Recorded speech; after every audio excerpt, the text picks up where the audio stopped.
Bonjour, chers membres abonnés. Bonjour, chers internautes. Nous revenons sur votre chaîne La santé par les plantes médicinales. Juste répondre à la demande de certains de nos membres abonnés et nous profitons de l'occasion pour les remercier et remercier également tous nos membres abonnés. Demander à ceux qui ne se sont pas encore abonnés de le faire aujourd'hui, de ne pas attendre demain ou après-demain pour le faire. Dans la mesure où c'est ça qui nous donne la force de pouvoir continuer les recherches et de les partager avec tout le monde. Merci. C'est votre frère, votre neveu, votre fils, Michi Thiaré, professeur de sciences de la vie et de la terre, qui est devant vous. Essayez de vous expliquer d'une manière beaucoup plus explicite et de vous expliquer d'une manière beaucoup plus généreuse aussi sur le thème qu'on avait abordé la fois passée. Mais cette fois-ci, on envisage de le faire en français, mais d'une manière beaucoup plus explicite aussi. Le thème était comment guérir le fibrome utérin sans chirurgie. Vous savez que quand on parle de fibrome utérin, on pense automatiquement aux femmes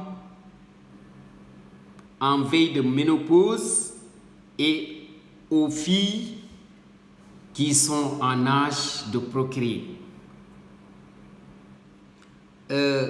Cette maladie, qui est une maladie qui attaque ces deux catégories de femmes, les femmes en ménopause, en veille de ménopause, et les filles qui sont en âge de procréer. Cette maladie qui est également une maladie qui n'est pas facile à guérir dans la mesure où c'est une maladie qui est due à un déséquilibre hormonal, un déséquilibre entre l'hormone qu'on appelle l'oestrogène et un déséquilibre de l'hormone qu'on appelle le progestérone. Ces deux hormones qui font la femme de la femme, c'est-à-dire ces deux hormones qui font la femme ce qu'elle est. Voilà, pour dire juste. Ok? Si ces deux hormones se sont en déséquilibre, en général, ça aboutit à une formation de fibrome au niveau de l'utérus. Mais ce n'est pas uniquement le déséquilibre et le désordre de ces hormones qui est dû à la formation de fibromes. Il y a également le stress, il y a également la prise de poids, il y a également certaines grossesses. Tous ces facteurs sont des facteurs qui font la formation de fibromes,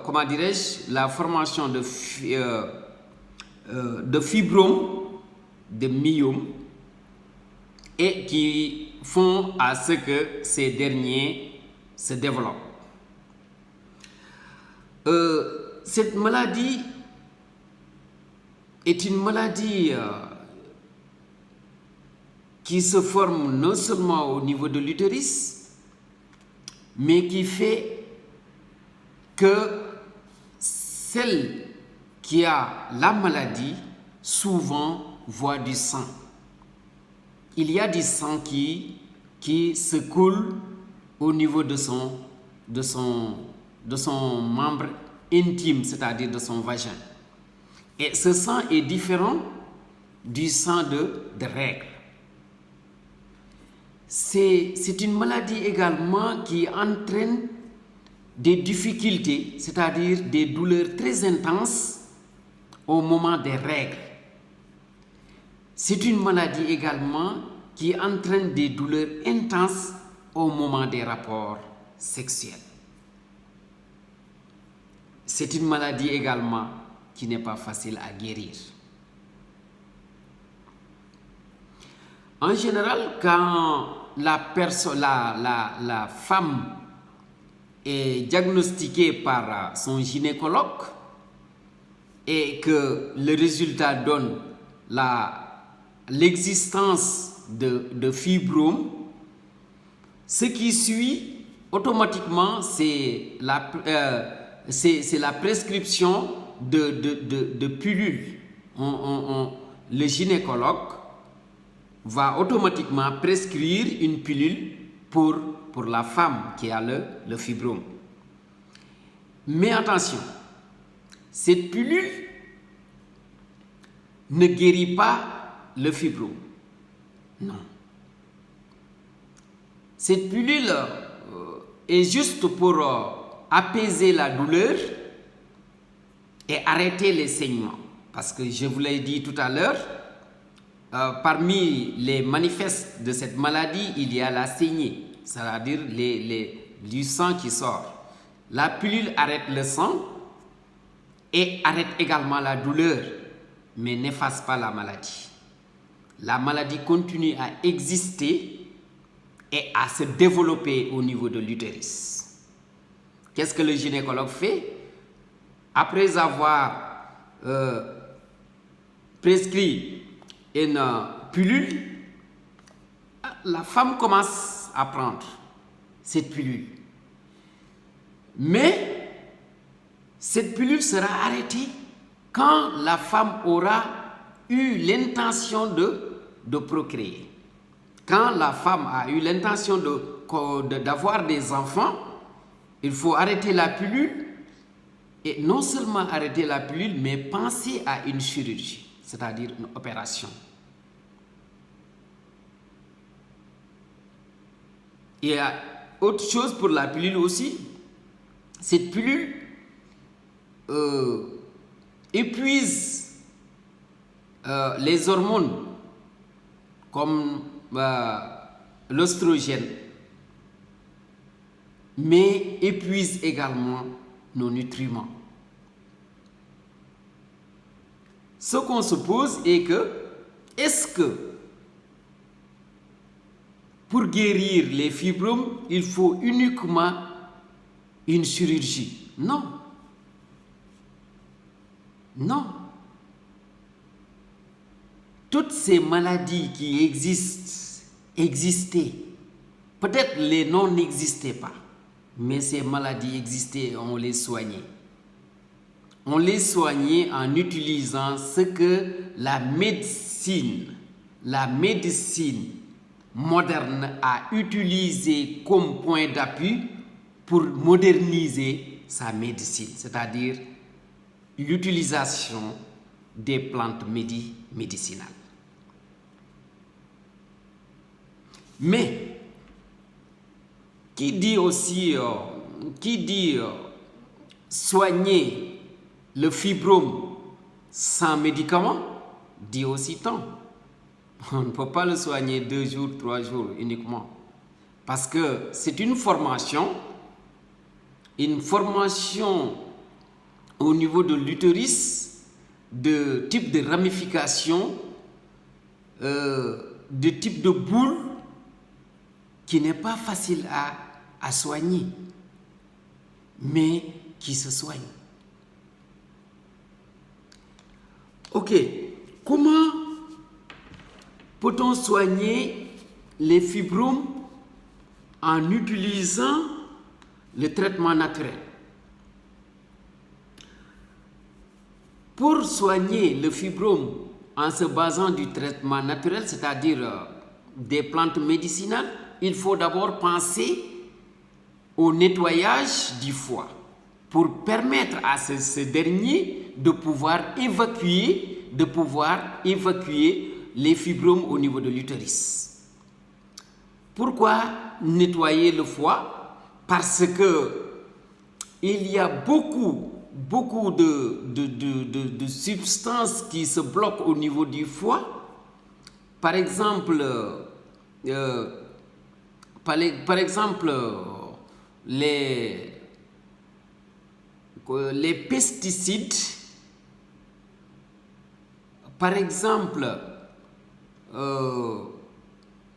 au niveau de l'environnement, il y a beaucoup de substances nocives qui se bloquent au niveau du foie et que ces derniers se manifestent comme des hormones, comme de l'oestrogène, et que ces derniers également jouent un rôle de développeur, c'est-à-dire un rôle de booster de la formation de fibromes au niveau de l'utérus. Je donne un exemple. Quelqu'un qui a un champ de carottes ou de patates qui devrait durer 3 mois pour être utilisable, pour être à la norme. Par exemple, il part acheter des pesticides, des trucs chimiques, il met ça, et au lieu de 3 mois, en un seul mois, le champ est mûr, tout est fini. Voilà.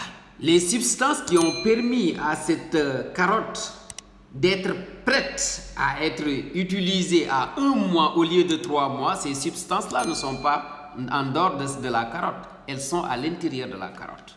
Et quand on mange cette carotte-là, ces substances aussi restent dans notre organisme, souvent camouflées sous forme d'oestrogène. Et ces derniers vont être des développeurs de fibromes. Maintenant, pour lutter contre les fibromes, il faut d'abord penser à l'évacuation de ces déchets d'abord. Mais qui dit aussi guérir les fibromes, dit également au changement d'aliments. C'est-à-dire, qui pense guérir le fibrome doit automatiquement penser à une alimentation vraiment saine. Il y a quelqu'un qui le dit, il dit combattre le fibrome.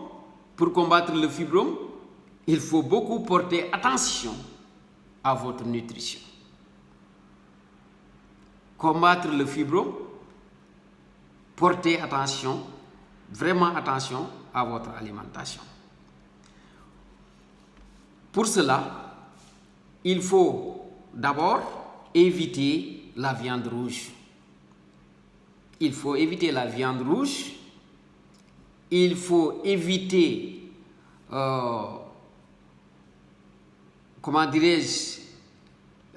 les protéines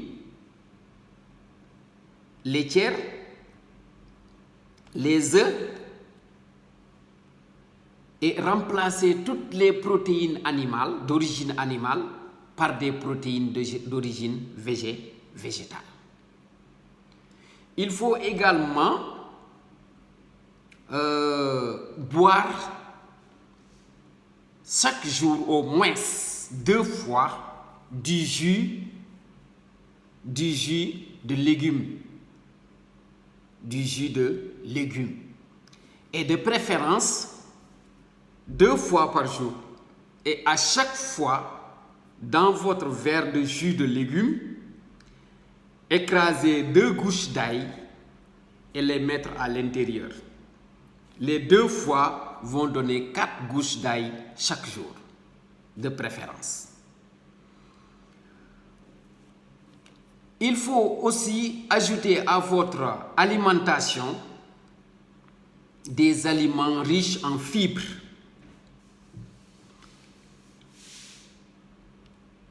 Évitez beaucoup de graisse. Il faut également évitez les poissons élevés.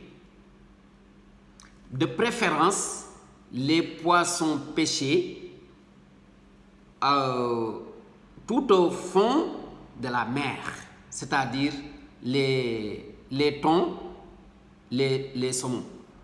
Les thons, les saumons, il faut les préférer que à la place des poissons qui sont élevés ou bien les poissons qui sont pêchés au niveau des côtes très proches de l'autre partie. Ok. Évitez également l'alcool et le café. L'alcool et le café, il faut l'éviter. Mais, de préférence aussi, boire quotidiennement du thé vert. Le thé vert, non seulement élimine la toxine, mais il lutte contre l'inflammation. Donc, l'inflammation au niveau de l'utérus sera éliminée et l'autre là, la toxine également sera éliminée. Évitez les aliments riches en sucre et en caféine. Favorisez les vitamines comme B1, comme B6, comme E, le magnésium et les acides gras oméga 3. Il faut avoir l'habitude de les prendre. Maintenant, nous allons venir au sujet de comment guérir maintenant, comment guérir les fibromes. On guérit les fibromes à base de l'aloe vera, la plante qu'on appelle l'aloe vera. Comment on le fait? Prenez 3 feuilles d'aloe vera que vous allez enlever toute la partie verte de l'aloe vera. Vous mettez cette partie qui est interne dans dans un bol ou bien dans un récipient. Vous ajoutez 100 ml de miel. 100 ml de miel. Vous prenez une orange. Vous pressez l'orange, le liquide à l'intérieur, le jus d'orange à l'intérieur, et vous mélangez le tout que vous allez garder pour prendre, matin, midi, soir. Prenez une cuillère, 1 à 2 cuillères le matin, à midi et le soir. Vous faites ça au minimum pendant 10 jours. Et chaque mois, vous faites ça au minimum 10 jours pendant par exemple 10 mois maximum, ou bien jusqu'à ce que vous ressentez que véritablement votre maladie commence à disparaître.